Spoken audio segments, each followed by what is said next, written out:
BPJS Kesehatan sangat menyadari ya, pengaduan dan permintaan informasi itu mutlak wajib dimudahkan untuk masyarakat atau peserta untuk mengaksesnya. Kita sudah banyak membuka kanal layanan, baik itu kanal layanan tatap muka, misalnya kantor BPJS Kesehatan, atau non tatap muka, ada mobile JKN, ada Pandawa, ada QR barcode yang ada di Vaskes, ada juga sistem informasi yang ada di rumah sakit di Vaskes, itu semuanya kanalnya terbuka.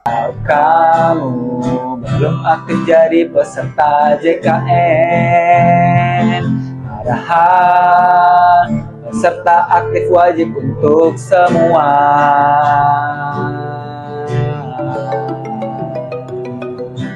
Hai, selamat siang. Kembali lagi di podcast Kenalpot JKN dalam podcast.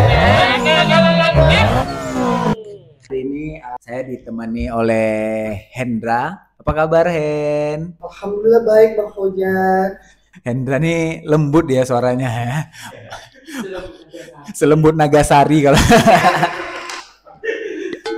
Oke, Hen, kita kemarin sudah membahas tentang keuangan ya bersama dengan Alex. Hari ini kita kembali dengan bintang tamu ya, narasumber kita ada Pak Kahar dari bagian mutu pelayanan kepesertaan. Halo Pak Kahar. Ya, selamat siang, selamat sore. Assalamualaikum, apa kabar semuanya? Sehat semua ya, karena kenikmatan sehat itu anugerah yang paling besar dari Allah. Oh, luar biasa Pak, alhamdulillah. Apa Hendra, Ojan, tema kita hari ini? Ya, hari ini kita Pak mau membahas terkait dengan peserta nih Pak. Peserta khususnya terkait dengan kepuasan peserta. Dan juga kita mau menggali nih dari Pak Kahar terkait dengan digitalisasi layanan nih Pak ya. Pak Kahar, Bapak kan sebagai Kepala Bagian Mutu Layanan Kepesertaan nih Pak di BPJS Kesehatan. Nah, mungkin sahabat JKN masih banyak yang belum tahu tuh Pak. Kira-kira apa sih Pak fungsi dari bagian mutu layanan kepesertaan Pak di BPJS Kesehatan? Baik, teman-teman semuanya, pendengar podcast hari ini ya, kami ditugaskan di BPJS Kesehatan di bagian mutu layanan kepesertaan. Itu aktivitas kita sehari-hari itu adalah bagaimana mengelola permintaan informasi, pengaduan, dan pelayanan administrasi baik yang datang ke kantor cabang maupun di kanal layanan non tatap muka lainnya. Jadi sehari-hari kita memang berinteraksi dengan masyarakat, dengan peserta JKN, baik yang sudah terdaftar, yang belum terdaftar, ataupun yang memang membutuhkan informasi atau pengaduan dalam mendapatkan layanan JKN selama ini. Mungkin gitu, Hen, Ojan. Jadi kalau peserta yang datang ke kantor ada mau pelayanan ya Pak ya, Iya. mau mengurus administrasi BPJS Kesehatan, menyampaikan pengaduan ataupun hanya sekedar meminta informasi, ini pasti bertemu dengan Pak Kahar nih ya, atau dengan anggota Pak Kahar. Pasti ya? ketemunya dengan kita dulu. Oke, Iya. Pak Kahar.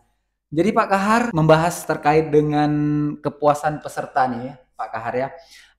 Kira-kira apa sih Pak Kahar tantangan yang dihadapi oleh Pak Kahar dan timnya nih dalam meningkatkan kepuasan peserta dalam program JKN ini Pak Kahar?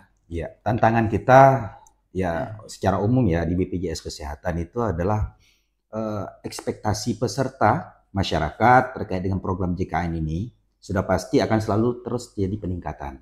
Ya, berbeda orang, berbeda ekspektasinya. Ya, itu yang harus kita coba mengetahui. Ini sejauh mana kita sudah bisa memenuhi ekspektasi dari seluruh peserta kita. Itu yang pertama tantangan kita. Yang kedua tantangan kita juga layanan JKN ini lebih banyak diberikan oleh fasilitas kesehatan. Ada puskesmas, rumah sakit yang di dalamnya itu banyak pelakunya ya. Dan ini juga kita terus mendorong agar fasilitas kesehatan yang bekerja sama dengan BPJS Kesehatan agar bisa memenuhi kebutuhan atau ekspektasi dari peserta BPJS Kesehatan ya khususnya. Mungkin itu yang tantangan yang kita hadapi. Oke, baik Pak. Lalu Pak, selama ini apa sih Pak upaya-upaya yang sudah dilakukan oleh BPJS Kesehatan untuk meningkatkan kepuasan peserta Pak?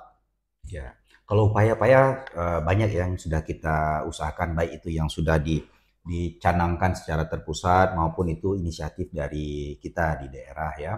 Baik itu internal ke BPJS Kesehatan maupun kepada fasilitas kesehatan yang sudah bekerja sama dengan BPJS Kesehatan.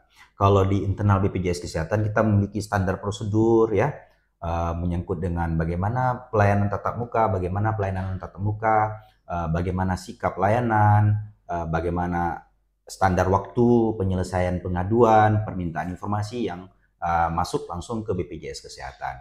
Di samping itu juga dengan Vaskes kita terus mendorong mereka memberikan layanan terbaik. Kita sudah membuat komitmen bersama dalam bentuk janji layanan antara fasilitas kesehatan dengan kepada peserta yang dilayani. Mudah-mudahan semua usaha yang kita lakukan ini bisa membantu ya menangkap semua ekspektasi dan kebutuhan dari seluruh peserta JKN kita. Mungkin Pak kalau untuk dari sarana prasarana dalam upaya meningkatkan kepuasan peserta di BPJS Kesehatan itu menurut Bapak bagaimana Pak? Apakah sudah memuaskan atau ada yang perlu ditingkatkan kembali Pak?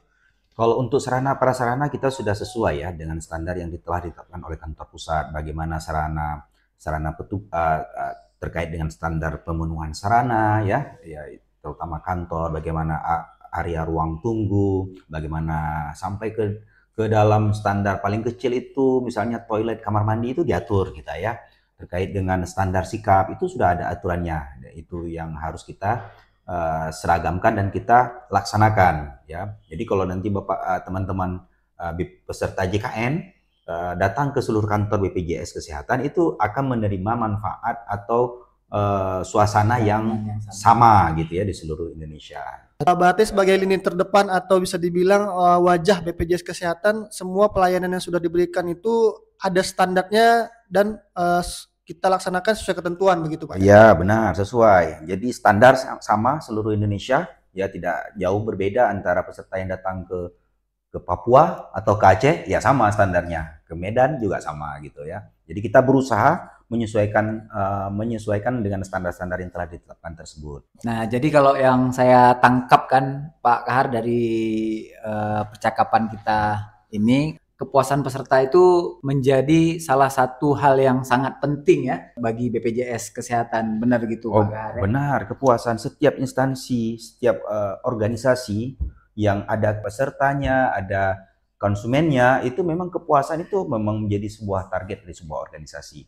Tanpa ada kepuasan, bisa jadi nanti konsumen atau peserta itu akan pertama dia tidak loyal atau malah menjadi bumerang ya bagi sebuah organisasi. Kita banyak mendengar kan organisasi yang konsumennya tidak puas, terakhir beralih ke penyedia lainnya ya seperti itu. Tapi karena kita sebagai layanan publik ya kewajiban itu yang sudah diatur oleh undang-undang ya, oleh ketentuan yang wajib kita berikan ke seluruh warga itu wajib kita taati.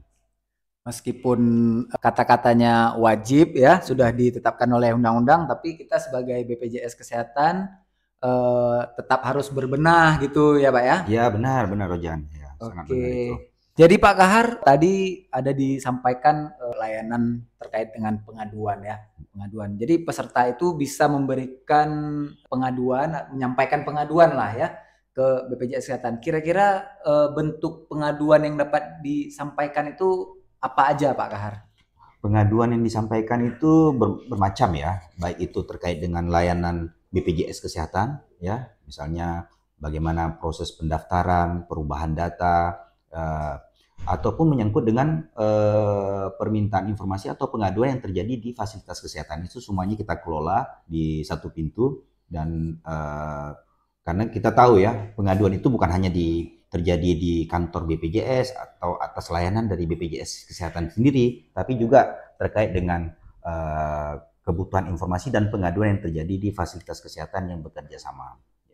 Selain datang ke kantor, ada nggak Pak media lain bagi peserta untuk menyampaikan pengaduannya Pak? Ya, BPJS Kesehatan sangat menyadari ya, pengaduan dan permintaan informasi itu mutlak wajib dimudahkan untuk masyarakat atau peserta itu untuk mengaksesnya. Kita sudah banyak membuka kanal layanan, baik itu kanal layanan tatap muka, misalnya kantor BPJS Kesehatan, atau non tatap muka, ada mobile JKN, ada Pandawa, ada QR barcode yang ada di Vaskes, ada juga sistem informasi yang ada di rumah sakit di Vaskes, itu semuanya kanalnya terbuka. Malah ada yang bisa juga dihubungi call center 24 jam yang senantiasa bisa diakses oleh masyarakat. Jadi semua kanal-kanal untuk meminta informasi dan pengaduan itu terbuka lebar. Hanya saja tergantung nanti keinginan dari peserta atau kebiasaan peserta untuk menyampaikannya ya.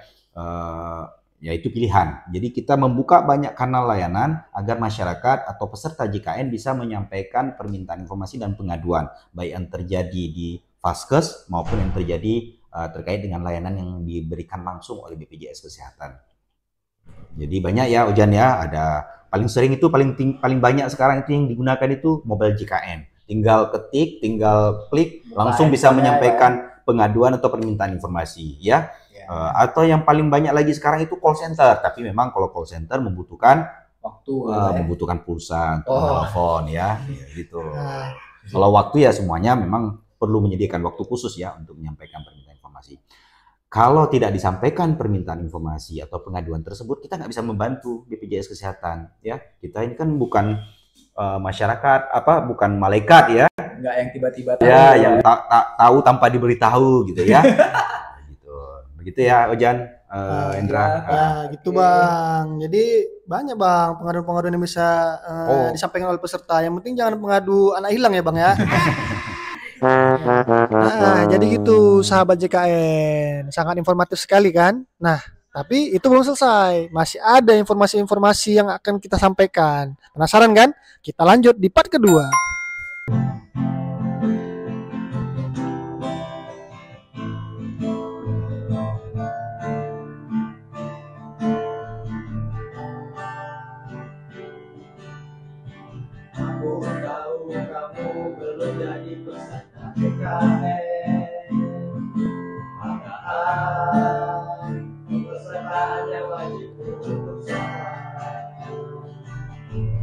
Aku tahu kamu belum jadi peserta JKN, padahal kepesertaannya wajib untuk semua.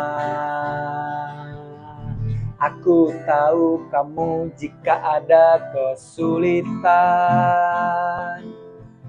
untuk jadi peserta JKN, uruslah pada yang kompeten.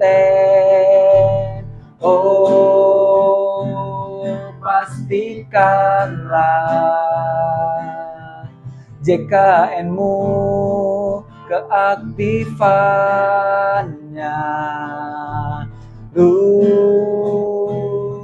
lunasilah tunggakannya agar tak kena denda layanan.